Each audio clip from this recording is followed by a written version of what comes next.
Hello everyone, this is Kevin, your entrepreneur, and I was just about to go to bed. I was going to go to bed, had another sleepless night where I was just recording videos, doing some editing. It's actually amazing now that I stop and think about it, how many videos I make a night and how few of them actually make it onto the website. I mean, granted, I have 3 YouTube channels, so I mean, I'm obviously stretching myself a little thin. And I've got my blog for my movie reviews, which, but the Entrepreneur channel has definitely kind of become a focal point for me, especially since there's so much to talk about. I sometimes make 5 to 7 videos on it, and I hold off on some of the videos, and some of the videos never end up going up because by the time I have time to post them, it's old news, and there's no reason to post them anymore. And I can't just put 7 or 8 videos online each day. That'd be spamming you guys. That'd be terrible. But once in a blue, I try to limit myself to 3 a day. But sometimes there's special occasions I need to upload a 4th video, and this is one of those times because apparently in California there is a bill that has been introduced that will force Uber to put a tip option on the app. I am not kidding. Here's the article, which I will link to below. It's from the LA Times. It says, Assembly Bill 1099 from Assemblywoman Lorena Gonzalez Fletcher, a Democrat from San Diego, would force companies such as Uber that accepts payments with credit cards to allow users of the service to tip workers with credit cards as well. Currently, Uber only allows its drivers to receive tips in cash. Quote, to only accept tips by cash is tough on the driver, unquote, Gonzalez Fletcher said in an interview. The legislation wouldn't only apply to the ride-sharing industry. Uber's rival Lyft already allows drivers to receive tips through the app, but also nail salons, spas, and all other businesses accepting credit card payments. So here's the thing. If this passes, this would actually be a victory for Uber drivers because this is one of the things that Uber drivers care a lot about. Like, a lot about. A tip option. And there's absolutely no reason Uber should not have put it in by now. So, there's going to be legislation to force them to put it in. And maybe this will clue Uber in that maybe they should add the tip option for the rest of the country, because once one legislation gets passed against them, that means that there's going to be more legislation to be passed against them. And make no mistake, this is part 1 of an aggressive campaign this woman has against Uber. A campaign, that I frankly do not agree with. I am still having very, very big issues with these politicians who are trying to force unionizing onto Uber and Lyft. I like Uber and Lyft and Postmates and all these app programs specifically because I don't work for them.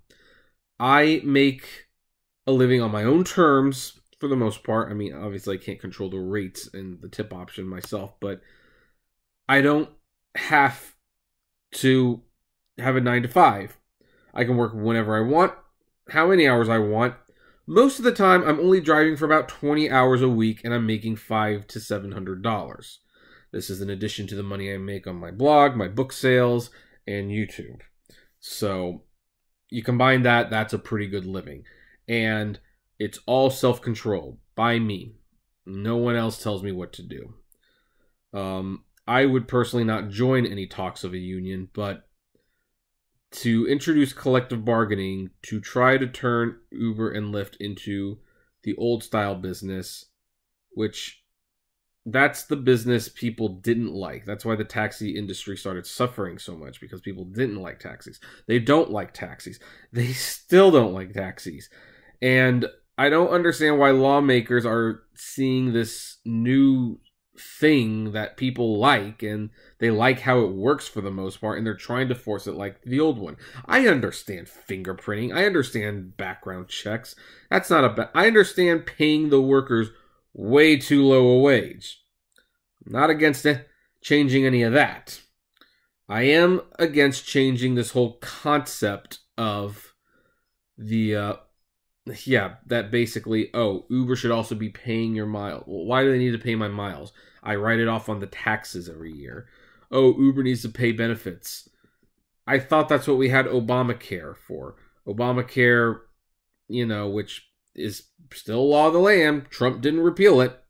It's like, hey, you know what? Anyone can get health insurance and we'll subsidize it. I mean, you know, that's what we have that for. I mean, and you know, I'm gonna say it again, I've probably said it before in other videos. Uber really could avoid a lot of this. There's no reason for the rides to be 90 cents a mile. None whatsoever. There's no reason for there not to be a tipping option. None whatsoever. There is no reason for a lot of these problems that lawmakers have grabbed onto. If Uber was charging $2.20 a mile, no lawmaker would care. The employees would be paid a fair wage, and that would be the end of it. The fact that Uber keeps trying to take advantage of us is what is putting them in this situation in the first place. So now there's legislation that's going to force them to put a tip option on there. Something they should have come to the conclusion by themselves. You know what? Now I'm actually getting pissed. I thought I was going to be making this happy video, but it's like, no. Uber, seriously, no one should be forcing you to do this. This is common sense. This is common courtesy. Why do the lawmakers need to legislate you like this? Because once they start legislating you on this, then they're going to start legislating the stuff I don't want them to legislate you on. I am on your side so long as I can work the way I want to work, and you're making it very difficult because you won't budge on some basic things. What do you folks think? I cannot believe how pissed I all of a sudden got. I don't even know if I'm going to be able to fall asleep now. Dang it. Okay, anyway, comment below, like, favorite, share, subscribe, and as always, flame responsibly. Have a good. You shouldn't have to be legislated on this stuff, Uber. Just raise the prices by $1. How hard is that? Seriously.